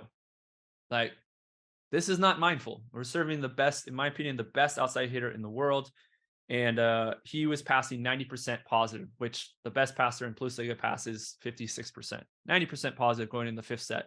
And we lost the point against one of the worst teams in Poland, and we missed the playoffs by 1 point, right? You have Wow. to have intention going into games, right? And so I think there's a balance of both. I think you should definitely be able to get on guys. This is my style and Thomas as well, that you get on guys for effort and attitude, Hmm. or you declare a standard, right? You can't roll shot to the libero and won 5 times in a row. And everyone's just saying like, okay, well, that's fine. How do you feel about it? It's like, no, man, you can't do that. Our standards much higher. The other team can't side out at this percentage. And by serving this guy, we're going to help him side out a higher percentage. That makes sense. I mean, absolutely. Yeah. And you're right. I do remember now having that conversation with Thomas. And to your point, I do think it's having the balance between the two and knowing the time when to have that talk outside of practice in a coach's office. Like that was a huge lesson for me. It took me so long to figure out, which was like, I don't agree with what the coach is telling me. How do I approach him and try to better understand his point of view and for him to better understand my point of view and for us to have a problem and find the solution. And I think also like it builds so much, I think it builds a lot of respect yelling at each other, dude. Like if it comes from a place of like really loving, like, hey, this is what's best for the team. This is how much I care.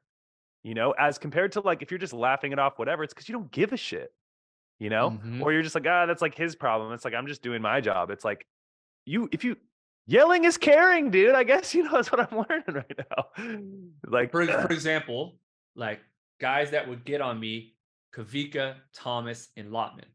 God, They you got respect. on me because they cared about me, and they Mhm. and they cared that for me to improve would be better for the team. I know it wasn't selfish or self-serving. Like they got on me. And it was like, you're right. I got to pick up my game. You're right. I got to go for that ball. You're right. That free ball needs to be perfect. And it's like for the collective, I think you need that. You need to have some grit because when you get into those games, you're going to be uncomfortable. Right. And Mm. to have that trust with your teammates where it's like, hey, man, we've already been through hell in practice and like we're ready to go. And that's one of the big things. When I played at Long Beach State, Alan Knight was like, hey, we're going to train fast. We're going to train hard. We're going to be really uncomfortable. And so when you get to the game, everything's going to slow down. Yeah, and I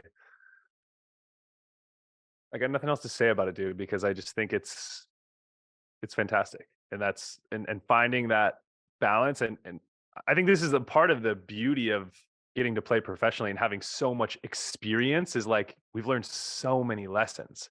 We've learned what kind of sports cultures work really well, which ones don't. You've played in Brazil, you played all around the world, so you get to learn different styles and approaches to the game to ultimately cultivate your own. And so here's what I like to do.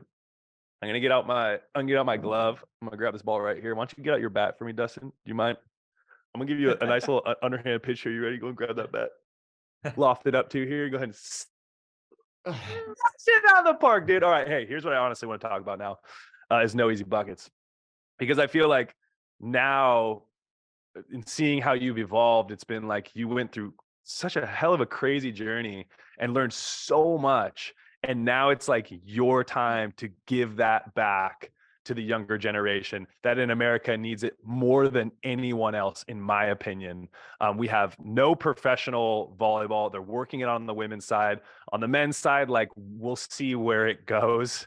But like there's no high level volleyball for kids to have idols to look up to, for them to like really learn from pros. Like something I started learning when I started getting into some of this was like, there's thousands of coaches out there who have virtually no high level experience, and no high level experienced players are like really giving back and teaching. I shouldn't say no, there are some out there, but if we compare it to how many clubs and teams are existing in the United States, it's not enough to really push the culture of volleyball.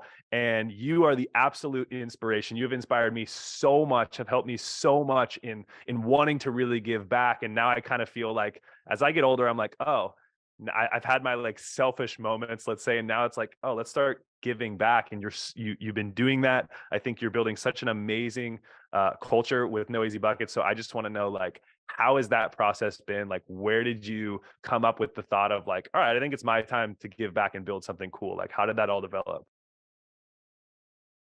First off, thank you. And yeah, really inspired what you're doing as well.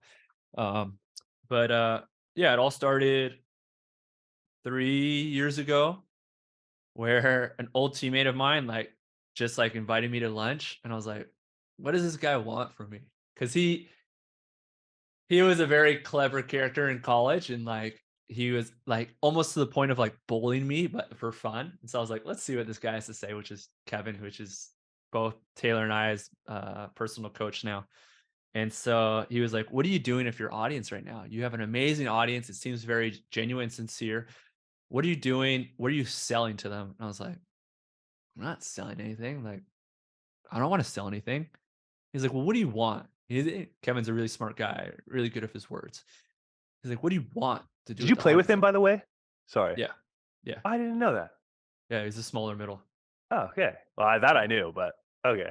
So he was like, what do you want to do with your audience? Like, and I was like, I just want to give out value, like free content value. I don't want to sell them anything. And he was like, well, what if you did things to make them more likely to put in the work and for the stuff that you put out to be of more value for your audience? And I'm like, oh. That's pretty smart. And I was like, yeah, right. To have more value, to be them more likely to put into work and to experience those wins, like, yeah, that would be pretty good. And then we kept on talking. He was kind of mentioning like, I do one-on-one consultancy. And so maybe 3 or 4 months later, I reached out to him and I was like, all right, like, let's try it. I'm open because I think what I do really well, it's not passing, it's not digging, it's just like observing. Like I just observe, right? I spent a lot of years in the national team gym never playing. I spent I think 6.5 years before I started training with the first side. So I just watched how guys trained. I watched how guys acted. I watched seeing guys at the end of their career falter in the agony of them, like their body not working and their mind working really well. And then I saw guys leave the national team and just see them like at a lesser self, right? And so I'd always like to ask the question when guys quit the team, give them a couple months, and I'm like, "Hey man, how's everything going?" And they would say, "Well, I miss the game a lot," and like they always be like, "You got to have a plan. Got to have a plan. Got to have a plan." Everyone I talk to got to have a plan. And so at this moment, I think I was 31, 32, and I'm like, "Well, eventually, like I'm gonna stop." And so I didn't really know what I wanted to do. Maybe at that moment, it was like something in mindfulness. I don't know if I wanted to coach, maybe. And so working with Kevin, I was like, let's start creating a plan. And so the first thing we did was just like getting clear, like, who's my target audience? And more or less, it was like a 15-year-old version of myself, like someone that just started playing volleyball, but freaking sucks, but loves it. Doesn't really have a great coach, doesn't really know if he can play at the next level, just freaking loves playing volleyball. I was pretty lucky because, again, I had my dad who was a teacher. We could play beach volleyball every day in the summer, and I was able to play club volleyball and eventually had some pretty good mentors and coaches in club volleyball. Not everyone has this luxury, right?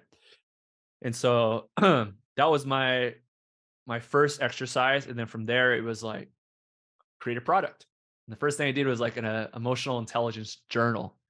So I created like a daily journal, in morning intention, evening recap, and 21 articles on mindfulness and how it relates to sports. And I worked like 6 months on it and I sold like 200 journals. And I was like, damn, I just wasted so much money on this coaching job. Because at the time I was paying this coach like half my salary. And I was just like, what am I doing? Like, I'm such a failure. But I just kind of stuck with it. And then I started writing about passing. And as I was writing about passing, I was studying just a ton of video, right? Because I was writing about what I knew, but also I wanted to offer different approaches to the game, right? With the split step, 1 foot, 2 foot, starting in defense, arms down, arms out to the side. And by watching all these different athletes and seeing all these different approaches to the game, I also started figuring out some things that I wasn't doing. I've never been taught, I've never been heard of. And I started implementing that and I started getting better. And so 2 years before I was in the Polish league and I was 22nd in reception, I believe. And that year, at the end of the year, I was like 5th. And I was like, oh, this is interesting. I started getting like more confident in like not only more confident, right? As a professional libero playing in the highest leagues, like you can't really get confident, right? Mm, It's just like always like scarcity because at best you're passing like 50% positive. mm. Half the balls you pass are positive. So for the first time in my life, I started to get really confident. Started writing about digging, and then brought you in, brought Carly in, and I just got so excited in this thought of serving my younger self and finding that athlete that's like loves volleyball, maybe a little insecure, doesn't know they can do it, and just finding them and giving them no excuses. Doesn't matter if you're from Arkansas or you from Indianapolis or you're playing in Salt Lake City where boys volleyball isn't a high school sport. It just got approved, but giving them all the tools that I have that I am using and operating with as fast as possible, right? Because probably what you found is like the best athletes, they don't really care. They're already the best, right? And that's not necessarily who I want to find. I want to find like the young Dustin Watten, the young Taylor Averill, like the skinny, tall middle who like is just trying to figure out how not to dispatch balls, or the libero who can't really play any other sports, but he found volleyball and he loves it and wants to be better, but doesn't really know how because of these old and tired out mantras of early platform or don't move your feet, which I found out like don't really work, Mm. right? And so I just started becoming so passionate and so excited about serving this younger 15-year-old version of myself and figuring out how I can serve them at the highest level, how I can create content that they can absorb better. And it's just become such a passion of mine. And to the point where now I'm looking at maybe not signing a contract next year because it's just so fulfilling to do the work I do and to use all these years of, in quotations, suffering overseas, the lessons I've learned, and to repurpose that into writing, into video, into courses, into the Libero Academy, into building communities online, communities on site. We'll be doing more physical clinics, and then bringing in some of the best athletes in the world, also athletes that think of the game in a very intentional way so they can offer their journey as well. And so I'm just really excited about, I think, filling a void, which is a younger perspective into the sport of volleyball. Doesn't mean it's right, doesn't mean it's wrong, but there's clearly a very older take of the game. And the game over the last 3, 5, 10 years have changed a lot, a lot, so much, just as it's Yeah. changed from the 80s to 90s and 90s to 2000s. And so just sharing what I've learned and and trying to fill the void of celebrating volleyball athletes, right? The stuff we do on Noisy Buckets, like it brings no financial backing to me at all. With throwing the schedules up, throwing the results, putting up a ranking, doing top 5. I just want to get kids pumped that they play volleyball. They should be proud, right? When I was younger, I wasn't proud to be a volleyball player. Like at my Yeah. school, like kids made fun of me. Oh, you wear spandex, haha. And like I wouldn't wear my volleyball shirts around because it was like Hawaiian flowers and it was like really dorky. And I didn't feel proud to make it. Right. And so just finding ways to invest, empower, and to celebrate the next generation of athletes for them to be proud of playing a sport that they love and creating different events, courses, academies to help them go step by step in turning that passion into a more comfortable and confident version of themselves. Uh, Dude, I'm really interested to know like what have been like the biggest hiccups with this?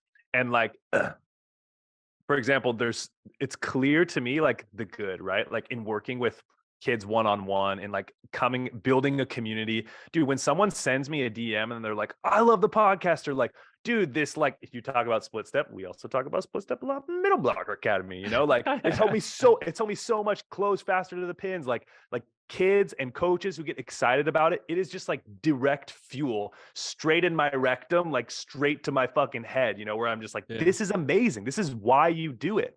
Like that part is so clear to me. I want to know from you what have been the hiccups with like, and I think you and I have talked a lot about this with like some of the ego, like old school ego that goes on in American volleyball when it comes to like I've dealt with like coaches specifically who are kind of like, why would we hire a professional when like we have this guy who played 2 years in Sweden, or like he's on the VLA, or like it's just like people don't have an understanding of like the best leagues in the world because we're so disconnected from it. And then also I'm interested to know what your process has been like in communicating with some of these coaches, where you get some coaches who are super open-minded and like, yeah, we want you to bring value to our kids, obviously, because who the fuck else is doing this? Nobody.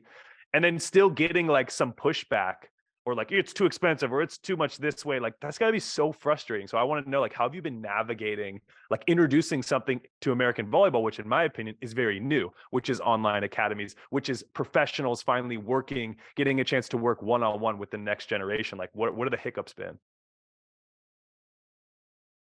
I think the biggest hiccups is finding ways to expand, investing in it, and those failing. Like Mm. figuring out ads last year, just like absolute failure. I'm doing another thing with this this group that like automates funnels, and it's just like maybe it doesn't work, right? And just being maybe I think too optimistic in trusting my business over to services and not working out, and that's just like super deflating because like you said, the feedback has been really good. Um, People don't tell me face to face that my stuff sucks or they don't like it, but for example, one of my contacts at Adidas, I remember he mentioned like in passing how a club director is like, who does this guy think he is? And I think that kind of hurt a little bit because easy for me to say, but my intention is not to be powerful, not to be financially like out of control. It's just because I really love helping. And a lot of it's just like, hey, there are some concepts that you can go this way, you can go that way. I'm going to give you both. But like these principles are like pretty clear. Like we want to create space. We want to get to the ball faster. We want to contact the ball outside of our body. Here's the ways to do it. So I believe a lot of the stuff I'm teaching is pretty clear in regards to the correlation to success, right? And I don't know. I think not necessarily the hiccups, but connecting with club directors that are extremely passionate about investing in their kids, in paying this money, in doing these things, in running these clinics, and having these club partnerships, and to see it work for them is like it just blows away everything else, right? To be Mm. able to do that at a high level, because both you and I, we work with one-on-one clients, and it's great. Like they're gonna get better. This is great, but it's like to have this bigger effect, and so I don't know. There's going to be people and they can have whatever perception they want of me. I know where my perception lies. It's in the heart. I sincerely want to help people who are ready to take more responsibility. Coaches, directors, athletes. I know where my heart lies. I know how hard I've worked. I know how much video I've watched. I know how much I've written, how many times things I've created haven't worked, and how much I've invested in myself. Like I've invested a lot of money in my belief that I can help younger athletes, right? Same thing what you're doing, with the stuff I'm doing with Kevin, working with mindfulness coaches, buying sessions with other, I would say, successful thought leaders, and just seeing how I can learn.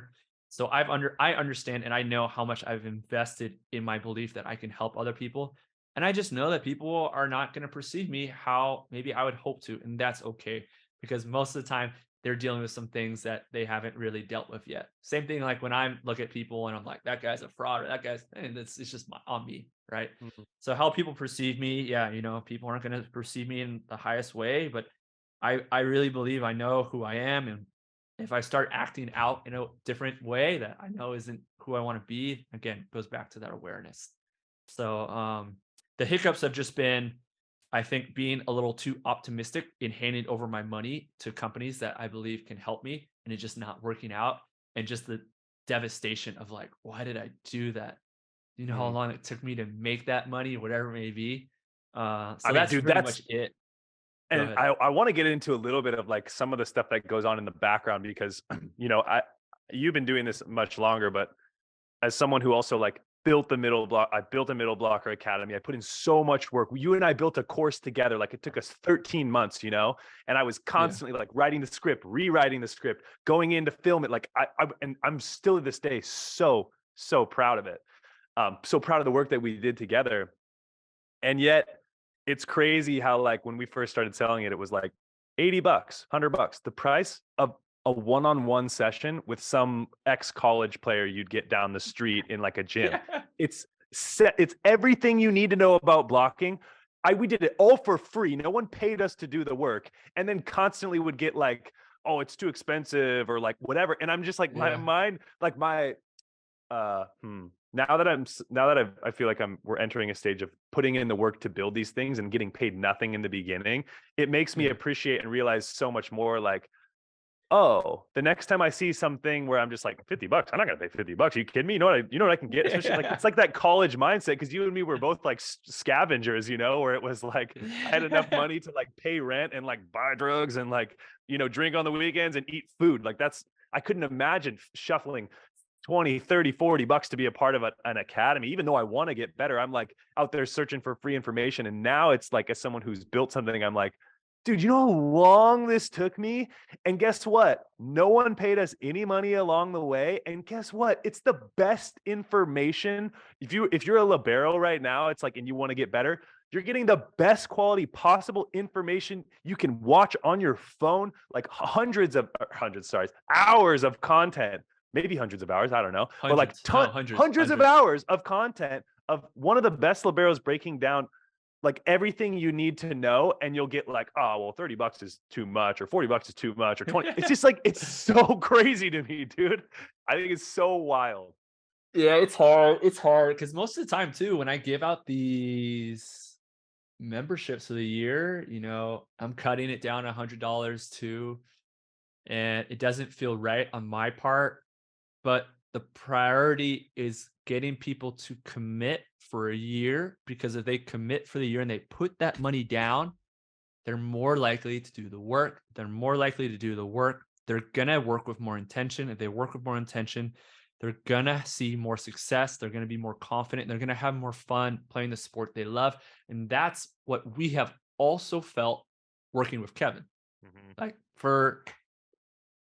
I won't say the Don't price. even get me started on my first year. Don't say the price either. Please don't say the price. Yeah. It's So yeah, it's embarrassing for me to tell you the price. for the coach we work with, we're paying pretty much half our contract without paying for apartment, without paying for car, without paying for food, paying half our contract to work with a coach that we sit down for an hour in a week. And sometimes it's like, okay, that was a good meeting. Sometimes it's like, man, I don't think I'm doing anything, or like nothing's happening, or I mean, dude, Taylor and I have, my first 9 months with Kevin was just like me basically being like, all right, so when are you gonna do that thing? Let's write it in the calendar, let's do it. And me being yeah, like, I didn't do it. And like, oh, this sucks now that we're having a meeting that's like, I feel like you're not teaching me. You need to teach me the things, And it's like what I learned that makes a great coach too is it's like it puts you on the spot of you have to do the work. You as the individual have to do the work. You're not here to go to Libero Academy to get some cheap information, take notes, and then bail. It's like be invested in putting in the work and continually learning. And if you're able to make it through, like both of us had that kind of aha moment where you wrote your list. And for me, it was like I started going all in on like myself physically. And like finally 6 months later, I was like, oh shit, now I feel it. Now I see the difference. We're yeah. so used to living in this culture of just like, show me that free Instagram video.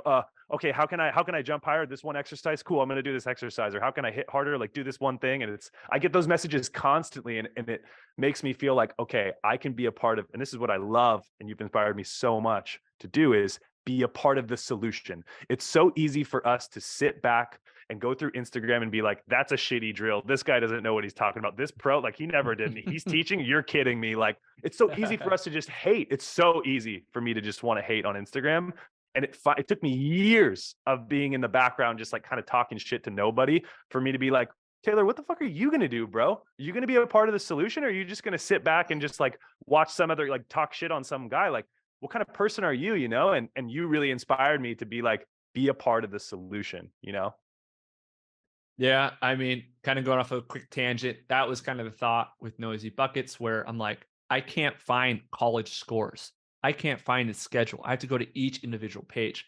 There's no highlights. There's nobody celebrating the men's game. And I got to the point where I'm like, all right, I'm just going to freaking pay someone to do it.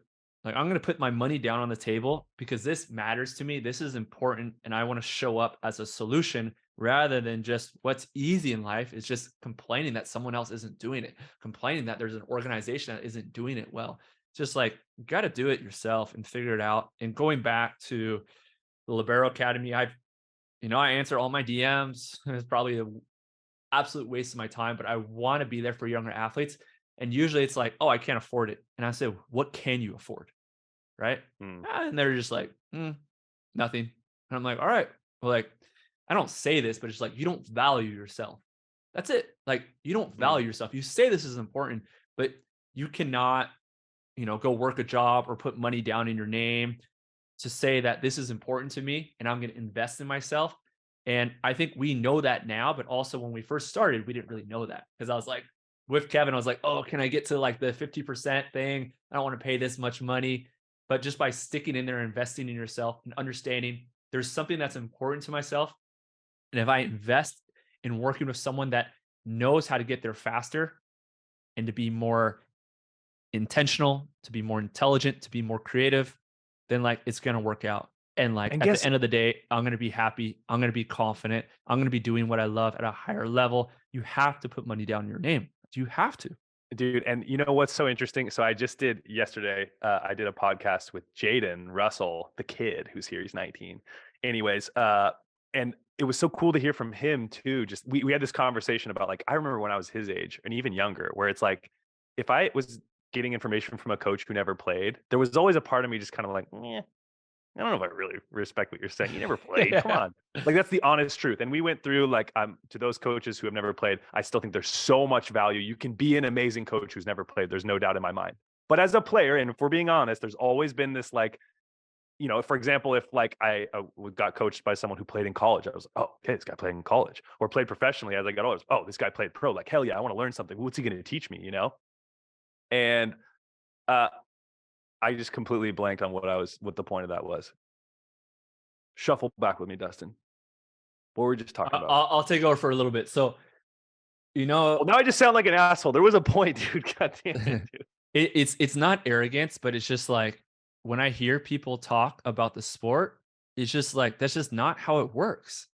Like that's just not how it works. You can say these things, but a lot of times it's like you're just parodying. Like if I was going to teach blocking, I would say the things that everyone says. Hey, low and over. But like we've talked about, sometimes you don't want to be low and over, right? And so understanding, I think the why and then the how, right? We open up because we have more time and space because the ball can float. How we can do this? Well, you can do this drill, this drill, and this drill. And so like I'm just really confident I can break it down Yeah. because I wasn't a phenom. I was someone that struggled to play at Long Beach State. I And was dude, someone that played a year down in club. I was someone that struggled to get professional contracts. And I had to figure it out and learn the hard way, pushing past these old tried and true mantras I've heard in the States and and passing in defense. here's the best part about this. What I was trying to say. What I'm trying to say is, I love now that this is the first time where college club kids can learn from a pro, someone who's not their dad. Because the feedback I've gotten is like, I'll have a dad be like, I've told him that before, and it's like, yeah, it's because it's coming, and he's like, it's because it's coming from you. It's coming from someone who's, guess what? I'm not just a libero or I'm not just a middle talking about things you should do as a middle that I used to do back in the day. It's like, these are things I'm doing right now. These are drills I do right now to stay at the highest level as an Mhm. undersized middle. And it's the same with what you're doing. And I think this is the part that gets me so excited, especially about doing it right now, is I think kids are so much more susceptible to listening to someone who's not. And I say this all the time. I'm like, I think the best part is like, you're not getting information from your dad, from your coach, where like, I remember when I was 16, it was like, he's my coach. It's like, he might as well be my father. It's like, you look at them differently. And then of course you get older and like your parents kind of start to become your friends and you start to see them as human beings. And I think that's what is so amazing about what you're doing is like, we're now bridging the gap of here's great information and it's coming from a place of someone you're going to respect right away, and it's coming in a language, in a rhetoric that's like, at least for me, it's like, this is me, dude. Sometimes I swear, sometimes I'm making appropriate jokes, like I'm still figuring me out, like like that's just, I'm just giving you me. And I think the content becomes so much more relatable when it's not just like suit and tie, like this is how you should be blocking, and everyone meets in a ballroom to talk about coaching strategies. It's like, this is just like, yo, what up, dude? This is no easy buckets. We got a skull on our shirt, like side out or die, bro. Like, I think that shit is so cool. And I don't know, I have a feeling that it's just going to continue to get better. And that gets me so excited because I think it's a message. You talked about like being able to create something for your 15-year-old self. And something I've been in my life in general trying to work through is like, how can I deliver a message in a way that my 16, 15-year-old self would have listened to? Because I was Mhm. kind of a shitty kid where I was just like, like I was smoking weed all the time and like kind of getting into some bad shit. And like, I wasn't the best kid, and I was just did whatever the fuck I wanted. And so it had to come in the right way from the right person for me to be like, oh, okay. Like I had to learn a lot of things like you did the hard way. And now I'm constantly like, how can I deliver a message where kids are like, oh, this guy's tight. And like, I feel like he gets it. And like, because now we're all, maybe it's a coach who's 50 years old, 60, a parent, whatever, us. It's the most important part is creating change in a positive way for the next generation and for kids in college and for kids who want to go pro. And that's the part that I think it's very clear you care about. And that I care about now is it's like, how do I get through to that kid who like just doesn't want to hear information that his dad's like, no kid's just like, okay, dad, I'll just do this, you know? Like that's the shit I Exactly. And think about now. that's the feedback I've gotten to a lot during the lockdowns where I did a lot of calls with NCAA and club teams, and yeah, the club directors and the coaches that reached out, we see things the same way. Meditation and journaling, but it's like, okay, mom, or okay, dad, I'll meditate. Ooh. But then Right. I come on, I'm a third party. I have there's no like conditional attachment, right? It's unconditional. It's like, hey, you can do whatever you want, but I meditate. You can do whatever you want. I journal. I don't know you. I don't decide if you're playing or not, but it's like, yeah, I meditate, I journal. And it was so rewarding after, whether it's the athlete or the coaches, where the coaches like, everyone is doing it now, or like the athletes are like, hey, I've been trying it for a week and it's really had a big effect. And I think that's the most fulfilling part, is through our kind of struggles. And again, going back to, I think the best thing any athlete can do is just, through the opportunities to quit or we didn't quit, we've learned a lot about ourselves, we've evolved, and through that evolution, we can share it with the next generation so they don't have to hit that hurdle. Instead, they can go over it if they choose to, right? Because not every athlete is going to be like, yeah, I want to go online and watch videos about how I can be a better libero. But you know what? There is a lot of them. And I want to find those kids and I want to help them. And the thought is to give them no excuses. Any question they have it. And for kids now that DM me, they're like, hey, what can I do in passing? I'm like, man, I'm not, what do you want from me? Like, what do Yeah. you want from me? You have an opportunity to go on this website where I've spent years upon years creating, over 140 videos, or sorry, over 400 videos, and all the answers are right there. If you just want me to like watch a video and make a suggestion, it's like, I can't help you because you're not looking to help yourself. Yeah. You're not, you don't believe in yourself. Because you don't believe in yourself, you're not investing in yourself. Again, I'm not going to tell that kid that, but more or less, it's just like, I'm going to honor those kids at the highest level possible that are putting money down in their name. I worked with a kid one on one who paid the price. He paid it himself. It was crazy. He was in college, like at a D2 school, and he worked a summer job to do it. And like, he does it. And going back to the setbacks, when people say that they can afford it to work with me one on one, I'm like, that's fine. That's your personal preference, right? Or it's like, maybe you thought it was too much. That's okay. But after working with this kid and for him doing it himself and still having conversations with them, because we only work every like 6 months, we'll do a month together. And to hear the feedback of him like crushing it, of loving it, of setting a school record, it's like, yeah, because we have the imposter syndrome of like, who am Dude, I to help someone? and I really think the best part, you said no excuses. The best part to me is just like, we've created tiers for everyone. Like, okay, you can't afford to work with Dustin one-on-one, great. Then there's courses. Can't afford it, great. Then there's the academy. Can't afford that. Go on his Instagram and be some like sneaky little kid, which I know tons of people do, who are just trying to like get some free information and put the pieces together. Like, dude, you have every level. And it's really just about how much are you willing to invest on yourself to get to where you want to go. And I think that was my thing always, is like, and as you know, these projects take so much time and people don't understand. It's like, you're playing professionally still. That's already exhausting. Why do you think most players do nothing but play video games and watch TV when they get home? Because it's so much easier and you're exhausted and you're tired. The amount of hours I've been like, fuck, I would rather take a nap right now, but didn't. And you're like way ahead of me on that scale. It's like your dedication to what you're doing is like times a million what I'm even close to accomplishing. And I just think it's like, but the part to me that was always hard is it's like, oh man, I don't have the hours to work. If I charge $50 an hour to work with me one-on-one, I work with 1,000 kids. I don't have that much time. And I also want to create these other things. I also want to do the pod. I also have a job. Like, I'm also traveling and I think creating tiers where it's like, it's no longer just like, if you have X amount of money, now you can work with me. It's like, dude, if you can't find a way to make $20 a month, like, to be a part of Libero, like at that point, you're just making excuses, dude. And that's what I love so much about what you've done, is you've not just gone to the kids who like, all right, this is the time I have, this is how much it costs, this is what it costs to work with me, and I have to say a lot of no. It's like, you found a way to be like, actually, it doesn't matter what your background, what's available to you locally to play volleyball, whatever. It's like you've created a no excuses, no easy buckets experience, dude. And I think it's so cool, dude. We gotta wrap it up here in a second because your boy's got to eat some lunch and go to training. But I feel like we could talk about this forever. But We will, I and do. in the sun this summer.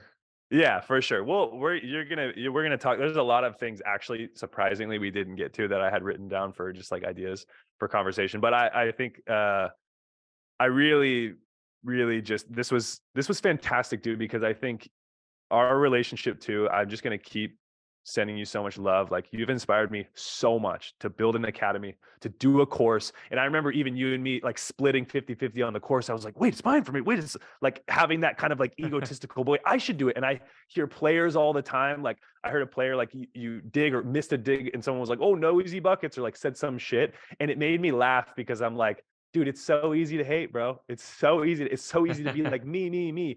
And you are really my number one inspiration for finding a way to not make it about me, to understand that I am going to learn, I am going to grow. I do want to learn how to run a business. I do want to make money so I can get paid to do something I love doing. And I think that's what we've been so blessed in our lives to get to live a comfortable living, doing something we've loved as a kid. And now we have an opportunity to get paid to do something we love as an adult and are really good at and will really change the world in a positive way in our volleyball community. And dude, you are just my number one inspiration. I could cry right now. I'm serious. Like, it means so much to me to have a friend like you, honestly. Yeah.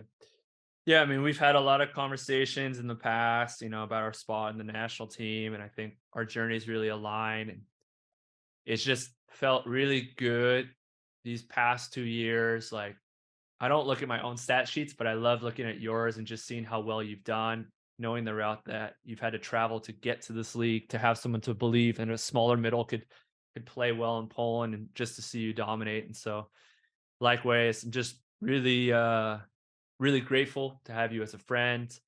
Really excited to see you continue to progress as an athlete and as a leader, as a mentor, and just excited to see what's next, because I know whatever you do, you put your whole heart into it. And because of that, everyone around you is a lot better. And I'm excited for our little Buff Boys group WhatsApp chat to start pumping again. Hopefully Bitcoin or one of these Yeah, freaking we gotta cryptos get will do something so we can have fun again, dude. Because those were good times, dude. February 2020, those were good times, dude. Really good time. Okay, dude. Also, like, I can imagine if you're listening to this, you know about No Easy Buckets. But for those who don't know, just direct them. Where can they find what you're doing? Your Instagram, your pages, like everything. Yeah, Your time. Noisy Buckets, NOEZY Buckets on Instagram. And then the liberoacademy.com is where we have a monthly membership, yearly membership. I think by the time this is out, we're going to have the new slunks in. So another way that I want to honor the athletes that are going all in. We don't sell our slunks. We have an awesome Portuguese designer that has made them. And anyone that goes a year in, I'm going to send you the slunks for free, part of the community, part of the tribe. And then, you can find all the information about the clinics throughout the summer on my page and Noisy Buckets as well. Be bringing in a couple of professional athletes from Europe, possibly one from Brazil as well. And we'll be doing some private clinics in California that are only open to athletes in the Libero Academy. And the thought is, once again, I want to honor these athletes that are putting the work in the dark when nobody's watching. And selfishly, I want to run clinics at a really high level, and I just don't want to leave it open to the public where people are like, what's the split step? What do you mean scoop? Right. So the people that are coming to these academies that already know the concepts, the terminology, and we're going to do things at a really high level and have a lot of fun with it. Sick, dude. I'm so excited to see like where this ends up. I can't wait for you to come back on here 10 years from now and for us to have like a way different conversation. Like, dude, it's just it's so fucking cool. I love you. I'm so grateful for you, buddy. I want to talk to you about something right after this, so stay on. But for those of you listening, thank you. If you got any thoughts or questions, drop them in the comments. I never say that kind of stuff. Also, please like and subscribe, dude. Help out the podcast. Like, I love getting to do these. I love getting to go deep with like close friends and people who are so successful and inspire me. And yeah, so show some support for what Dustin's doing, for what I'm doing, for what people pros who are like putting themselves out there to do something cool. It means a lot. And just those little messages, like you said, dude, like someone sending me a little message about like, oh, dude, you being vulnerable on the podcast talking about this, like it helped me so much. Like I get that all the time, dude. Some kid from Germany was like, I was super depressed and listened to, it's so cool to hear that you've dealt with that. And like, I mean, that's the part, the unspoken part, the part that we don't even get feedback. We don't even understand how much these things, creating the Academy podcast things, have such an amazing impact on our community. And I'm so grateful to get to speak with the man who really inspired me to do a lot of this. So I love you, buddy. Cool. Love you too. Peace, baby.